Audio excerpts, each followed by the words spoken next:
দরিমাসুমপুরের সাবেক member Shafiq member বলছে যে হুজুর নমজা হুজুর আপনি মাইক দিয়ে কয়ে দেন। তা আমি এটা গুরুত্ব দেই নাই, জানি শিশের কথা।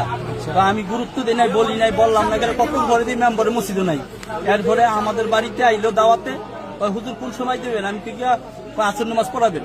আসর নামাজ পড়ে আওয়ার পরে কয় কি আপনি একটু দেবেন না, আপনি আমাকে দানিশ হিসেবে মাইক দিয়ে করলেন না কেন? আমার লগে লগে মসজিদ থেকে এটা তো আল্লাহর ঘর মসজিদ, ঠিক না? মসজিদে হবে ঈমান আর আমলের নিরপেক্ষ, কথা। মসজিদ হলো নিরপেক্ষ, মসজিদ হলো নিরপেক্ষ, ঈমান আর আমলের কথা হবে। তো ধানের শেষের কথা তো আর মসজিদে বলা যায় না। তো আমি বলবো, আমি ইমাম সাহেব, এখন আপনি না বলার কারণে আমাদের মসজিদ থেকে চাকরি থেকে লড়াই দিয়েছে। এরপর আমি বলছি যে ভাই আজকে 22 তারিখ, মাসটা শেষ হোক, আপনি একটা নিয়ম আছে, ডিসিপ্লিন আছে, আপনি একটা মেম্বার মসজিদে কি জুলুম করবেন? আল্লাহর করে মাসটা শেষ হোক, চলে যাবো। আর সামনে রমজান মাস আসতে, সারা বছর আমরা নামাজ পড়লাম, রমজান মাসে আরেকজন হুজুর রাখবেন শফিক মেম্বরে, আপনাকে শফিক মেম্বরে লাস্টে আমাদের মাসের বেতনটা দিল না।